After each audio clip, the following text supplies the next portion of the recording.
Hello and welcome to another episode of the CEO Apparel podcast and video brought to you by CEO Apparel in conjunction with Kuyasha Media. This is Success Personified. My name is Zenande Magina and today I am joined by entrepreneur Thami Pooe. Now listen, he started a business which is titled Tshimong, as well as another site which is called Varsity Diggs, which helps students find accommodation.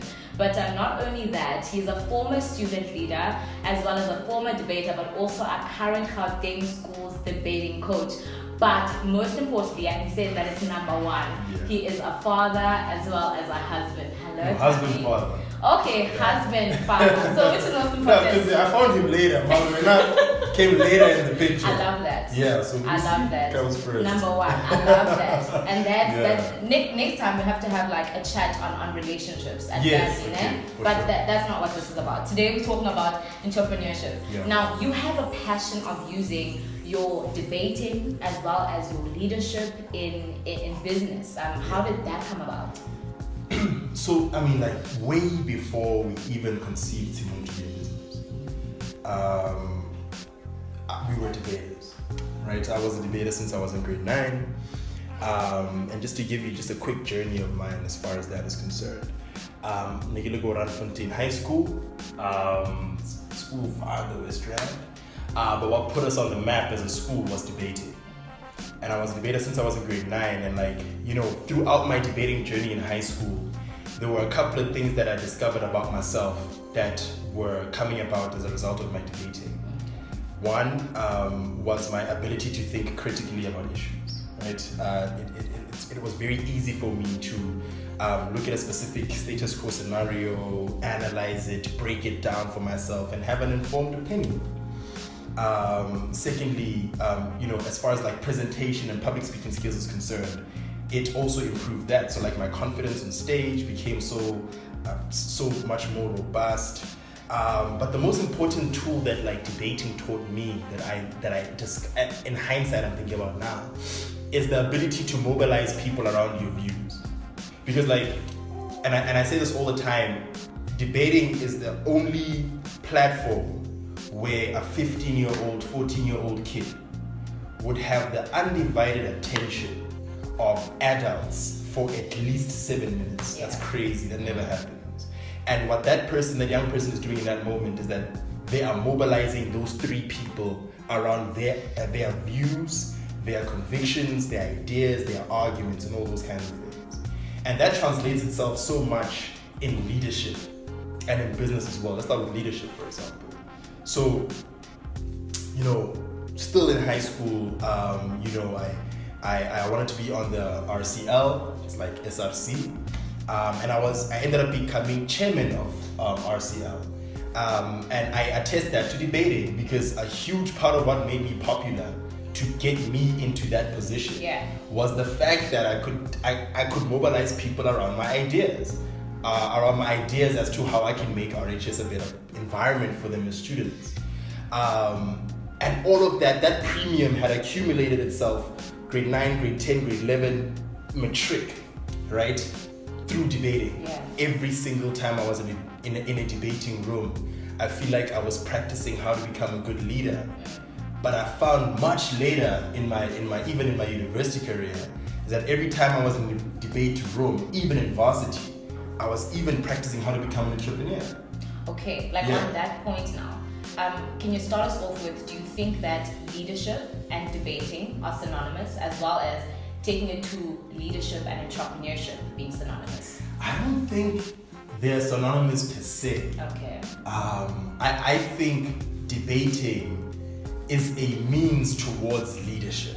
Okay. Right? Leadership is very complex. It involves so many things. But your ability to debate is is necessary for you to becoming a good leader. It's not sufficient, but it's definitely necessary. And it takes so many of the leadership boxes. So like I said, being able to articulate yourself, being able to mobilize people around your views and ideas, being able to work as a team, but also being able to come up with creative solutions to existing problems. Debating forces you to be empathetic, right? Because you always trying to represent the most vulnerable actor in society. Like you are representing the poor, you're representing the marginalized in that debating room. You're representing, people that are completely forgotten by society. And you have the opportunity to represent them, even if it's for a game. Yeah. Right? You know what it's like though, because in order for you to win that game, the first thing is empathy. You have to be able to articulate their lived experience in an incredible way. And that's what you also have to do as a leader, even if you're not from a poor background, right? Fees must fall must mean so much to you as well, because you empathize with the plight of the rest of your own brothers and sisters, etc. That's leadership, and that's what debating does for you. That's continuously, and I think it's just a good vehicle to leading people to become like incredible leaders. Yes, and I can see the passion. I can see the passion about debating. I can see the passion about leadership. Or maybe it's just a debater in you, because you're so used to the speaking thing that it just comes so naturally. Now, was it a conscious decision to take debating and leadership into business, or was it something that was just a natural progression? Okay, to answer the question, I need to continue my journey. Okay, go ahead. So I get to varsity, with a lot of ambition. My own personal ambition and lots of naivety, just really naive and oblivious, but very ambitious. Right? I'm like, get to bed, become president. Come on, all of us. Not afraid of that. Yeah. When I saw Skule was president at the time, the late, and he delivered his speech in the maybe it's on that thing, in open day for first years, open what. I forgot what the thing called. And I told my mom, like, Mom, I'm going to be president of SMC one day. That guy, because he was so compelling. And he was a debater as well. Oh, I didn't even know that. Yeah, he was in high school. Well, you see? Yeah. Rest my case. So anyway, I convinced myself that that's something I definitely want to achieve. But there were so many things that had to come in order to, build to a place where I could even serve in his house. You know what I mean? So I joined the Wits Debating Union. As a first step, I was like, wherever you go, the first thing you have to do is conquer the debating society. So I joined the Wits Debating Union. It's an incredible debating union. Like, I learned so much. My debating escalated 100-fold by the time I was in that space, in that environment. But what I was really, really interested in is student politics and serving either as an SRC member, as a subcommittee member, whatever it took. I just wanted to serve, right? Because I come from an environment where service is very important, right? Like, my leadership journey began in church. Like how for Whitney Houston it started in church, in the church choir. That's for me. That's where it started. My leadership journey started when I was the car guard for the church. For me, that was it was my first act of service, and what I thought was really important to perpetuate in the university environment is that culture of service. So I was like, okay, what's missing in the space right now? How can I contribute? Because that's always the question I ask myself first. And we then started the Public Speaking Academy, the Wits Public Speaking Academy, Afro Speak. Because at the time there wasn't, there was a debating society, but there wasn't a institution that existed to serve people that wanted to improve their own public speaking skills for their own lives. So we started the Public Speaking Academy, and my job there was to teach, because that's a passion that I found that I had when I was in university, was teaching public speaking. So we did a lot of public speaking training and coaching, and at the same time, I was doing a lot of community work in the West Rand, where I'm from, as far as debate coaching is concerned. So what I identified was that it's really, really important to scale the benefits that I got from debating and public speaking to as many young black people as possible, especially black people that are not from affluent or former Model C schools, who don't have the benefit of getting coaching, the benefit of getting training, or anyone learning in that space, right? And that's also why I was so passionate about AfroSpeak. I didn't start AfroSpeak, but I joined AfroSpeak, right, to continue that journey itself for that same reason. Just fast forward, we moved. I ended up getting onto SRC, joined a party called Project W at the time. It was new. It was like at the time because I don't think there was a strong opposition movement on campus, and we're like, cool. Let's tailor an organization that sort of draws its mandate directly from students. That's what our thinking was at the time. And I think it did resonate and was relevant for a few years. So, we started the organization. That's how I got into SRC, right? Then I take it back, right? Because now I need to answer the big question. Yeah. So when I look back, what happened? Yeah. Right? How did I get to that position where I could be at least somewhat influential on campus, and influential for high school and those kinds of things? I think it started out in my debating journey, and there was a domino effect in other aspects of my life that were also very important, right? So there was a domino effect in leadership, in student leadership.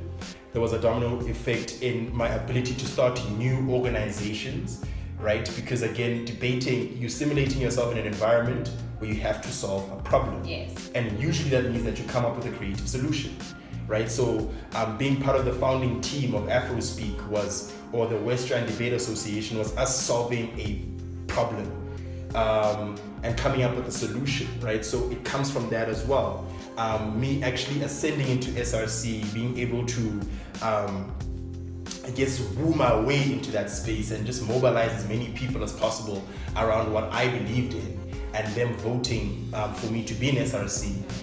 You see, that's really important, but it draws itself back to debating as well. You see what I'm saying?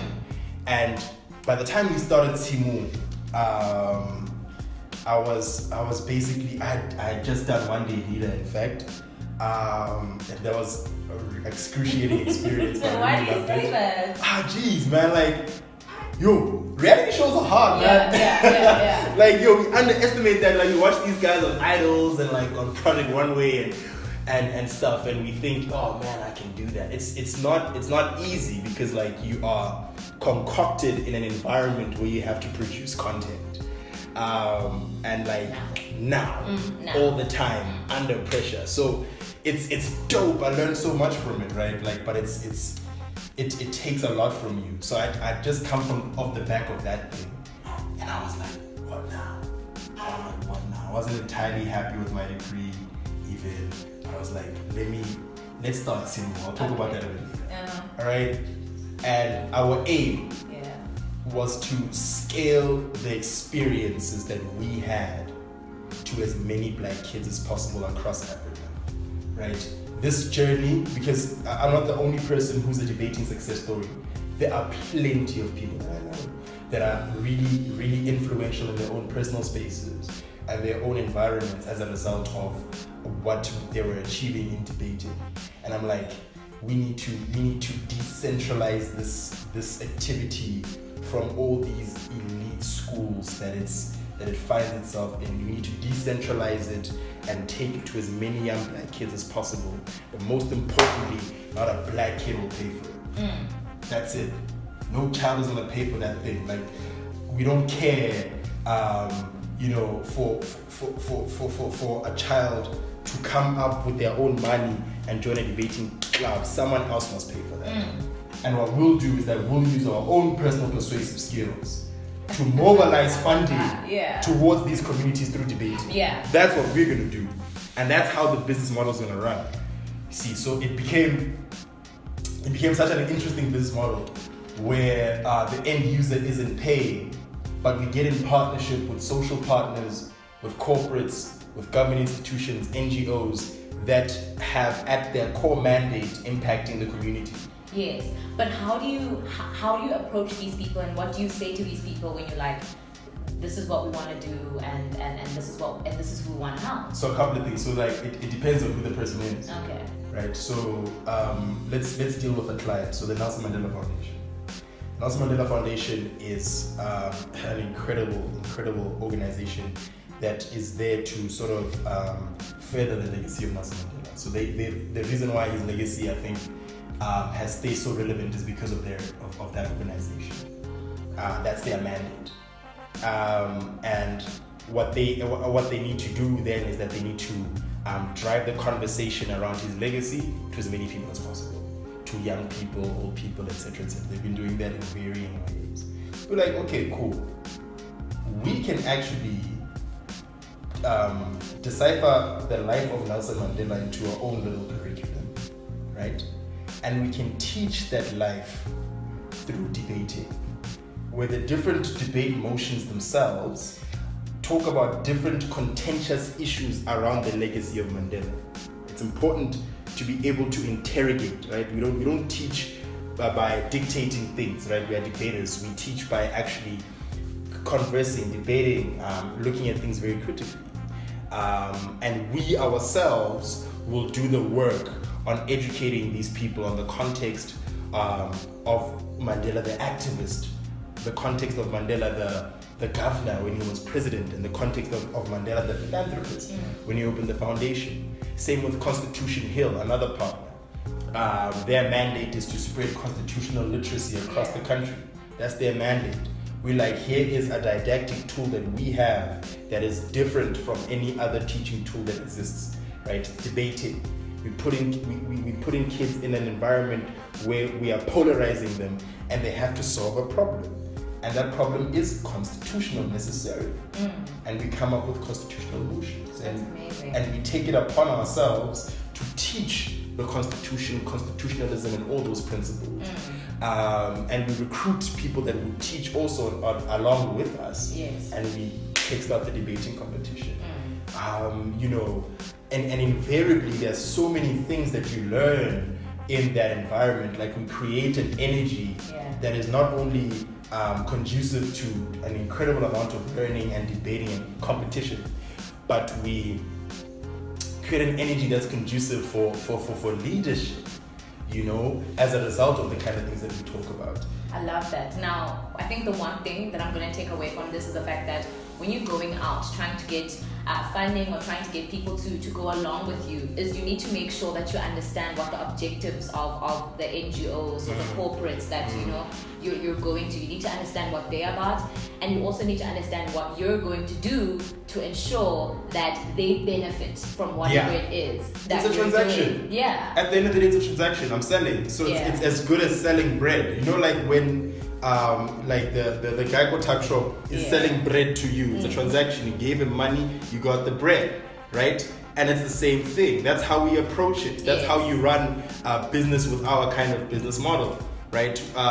In as much as it has a lot of social returns, you have your own individual mandate as a company. So it could be, for example, you have a huge CSI spend, right? There are companies that have to spend 600 million rand a year on CSI. That means 650 million rand needs to go into communities. And that money can't wash itself away in a very useless fashion. You need to prove that what you're going to be doing with the CSI money that they're giving you is going to be most impactful for that community, but most importantly, is going to get them to fulfill their own mandate. And besides, they were behind all of that. At the end of the day, when those kids from the Nelson Mandela Debate Challenge, when they were meeting guys from the NBA, when they came over this side, we weren't behind all of that. It was the NMF. You know what I'm saying? The client is satisfied with that end of the deal. I get you. But we get to do what we love most, right? We don't really care about being in the limelight and stuff, right? But we care about is the means. That teachable transaction is so important for us. The relationship that we're building with the kids is so important to us, because that's our premium. That's what we do for a living. And if we can just get people to mobilize funds towards making it bigger and better, it's easy. But every time you approach an institution, like whether you're an NGO, whether you are a business with a partner business model like mine, it is your first question is, how do I get what I'm doing to fit with this company? Yeah. Like, what is their mandate? There are many clients whom we couldn't work with at the end of it all because we just don't fit.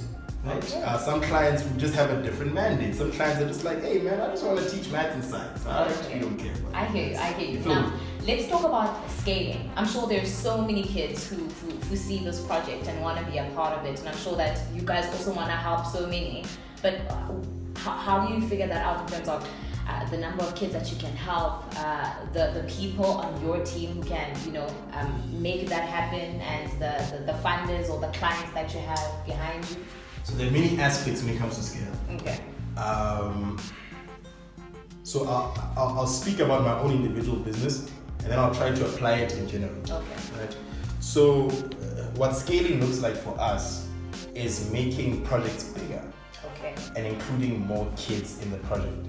So for example, if our project let's take one of our clients. So our project with ABSA started with 50 kids, moved on to about 250 kids, and next year we're taking it to close to 1,000 kids. That's what scale looks like for us.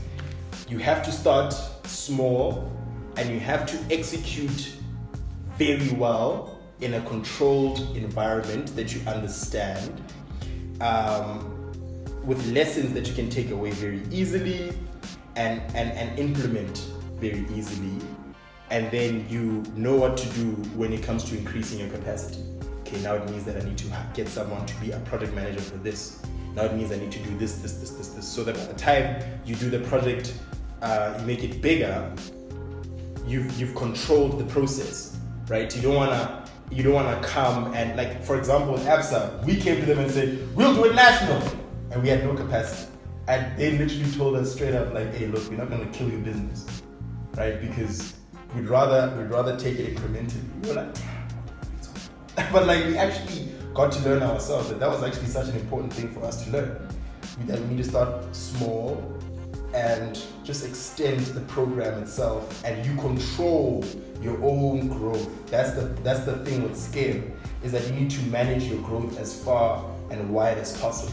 And I love how you're mentioning big entities that you guys have worked with, and it's not a matter of lessening or the reputation of the entities that you work with, but it's going to the big entities but working with the capacity that you know that you can. Exactly. But how do you approach a big entity as maybe a small business saying, okay, I've got this idea? Yeah. So, geez, that's where the hustling comes in. Yeah, like how does that work? That's hard. Yeah, that's the entrepreneurship. Yeah. The entrepreneurship isn't, geez, so many people sell horrible products. Yeah. But like, what made them entrepreneurs is the fact that they could sell those products. And like, many people ask us that, how the hell do I sell the baby? Yeah, I mean, I think the first important thing that we needed to learn was networking. Okay.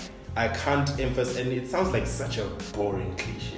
Networking. Everybody says the N word. Like, damn, you know what I mean? Yeah. Like, but networking is literally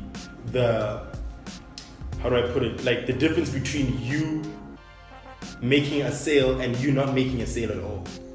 That's it. It's networking, not hardly marketing. To be honest, it depends on the kind of business you're running, but hardly marketing, hardly anything else but networking, and actually putting yourself in different spaces and environments, where you're attracting that kind of person. So, for example, how we met ABSA, big client, right? Met ABSA at, I was at Brightest Young Minds, one of their conferences, and I spoke to the head of citizenship, and I met her there, right? How we met Conhill as well was also through someone that I knew from somewhere else. How we met the NMF was through how, Boosie's own networking from what she was doing on her side. Boosie, wow. Just to make that clear. Yes. How we met, what's this? Nova Pioneers was through Bongani, right? Through a conversation he had with Chinyezi Chijoke himself. You know, it's conversations that you have with people, and that's the opportunity to sell. That's the real opportunity to sell. Yeah. When you're sitting with this person like this, and you have about 40 seconds to just pitch your business and just tell them how it's going to benefit them, right? That what they call that elevator pitch is the realest thing in the world. Like when I met the head of citizenship of ABSA, I was, we were at this conference and the conference was coming at its close, and it was the gala dinner, and it was time for everyone to leave. And you know how really, really important people can't wait to leave, and she was on her way out, and I was like, I'm not gonna let that happen. So I got to her, and I spoke really quickly, concisely, 40 seconds, and she gave me her business card. And from there, though, because there's a lot of work that you do after that, right? From there, I think I called her 6-7 times. I sent her 3 emails, this. And just one morning, I think on the 8th time I called her, she actually answered the phone. And I was like, I re-pitched, and she was like, can you do this for, will you be able to do this for 100 grand? I'm like, yeah. I'm taking, Yeah. And the relationship built itself from there. But again, from meeting her the first time to the project actually happening took 7 months. And that's with every one of our clients. It's crazy. There's a lot of work that we do to actually get to a point where we actually execute the project. And that's what we call, I guess here's a teachable moment, that's what you call a complex sale. Right, there are 2 different sales. There's a simple sale and a complex sale. And that's the complex sale that takes so long, that's so complex, so many contractual what. But the lump sum is huge and satisfactory, as opposed to the fast sale that you make on a daily basis, selling bread. But both of them is sales. Okay. Yeah. Quickly, because we have to wrap up. Cool. We have to, because this was so interesting to me. We had to talk about your studies and what you studied and how that fits into everything. What did you study? Did you graduate? So Is that why you're so successful? No, I didn't graduate. That's man, where do I start? Jeez. Short, Thami. Okay, short. Sorry. Okay, so I probably have the messiest transcripted vids, right? That makes me feel so relaxed and happy. That makes me feel confident. Geez, I mean, I studied dramatic arts first 1 year. Yeah. I did the BA law, then I did a BA again, and then I finished the BA. But I think the reason why there was so many just different steps in my hopscotch in my studying journey was because I was genuinely chasing alignment. That's what I was doing all along. I was trying to align what I am studying with what I'm truly passionate with. Because I think that's what education needs to do, especially at a tertiary level. It needs to prepare you and accumulate a premium for yourself as an individual for a world that you're getting into. It needs to help you create value. Did you find that it did that? Not really. Do you think you're going to go back to school? I am going to go back to school because I don't think I found that alignment just yet, right? But you might. But I think it's coming together now. Okay. Post-reflection, with my politics and my international relations studies, because all I'm doing, the things that I'm doing right now at work with Tshimong is the practical implementation of the politics that I'm studying. If I'm learning about inequality every single day of my life and writing essays about it, what am I going to do about it? You feel me? And that's why me doing Tshimong was so important. And I think me going back and actually doing Tshimong without school and thinking about that's what that degree actually means. Sure. Let me go back and finish it. You know what I'm saying? Do you think your way of doing things could be, the way that things should be done? What do you mean? You first try it out, and then... No, look, we all have different journeys. Okay. Yeah? We all have different journeys. For some people, it's very important for their own individual journey to complete their degree, because that degree necessarily means that they they will produce value, right? For other people, it's the other way around. For other people, no degree at all. And I think to each his own, you know what I'm saying? And I think we just really need to disabuse us of all those notions that like the only way to success is you graduating or you doing this, like these straight and narrow pathways like will kill you, will take something out of you, you know what I mean? Like if you have a huge risk appetite and you have a burning desire to do something, and even if it means you sacrificing school, your scholarship, which is what I sacrificed as well, and your family relations and all those kinds of things, you will even do it so much better because you've lost everything. By the time you start doing the job, by the time you start doing the work, you have nothing to lose anymore. You see what I'm saying? I hear you. Yeah, so that's it, man. Like that's my educational journey. Like but I can definitely reconcile now what I'm studying with what I'm doing, which is great. But like if one doesn't find that, they didn't find that. But like find what burns you. Okay, that's what Thami said, people. Find what burns you. Thoroughly enjoyed this interview with you. Thank you. So amazing. I don't know, it's the wisdom, man. I think it's being a husband. Wusi's doing something. Wusi's definitely doing something. Yes. Yeah. But so thank you so much, Thami, for joining us on our CEO podcast and video. We are going to be coming back with yet another one. Please don't forget to like and subscribe to our channel. It's always great also to just hear from you. So also just reply, say a comment, share your thoughts as well. Otherwise, from me, Z, we out.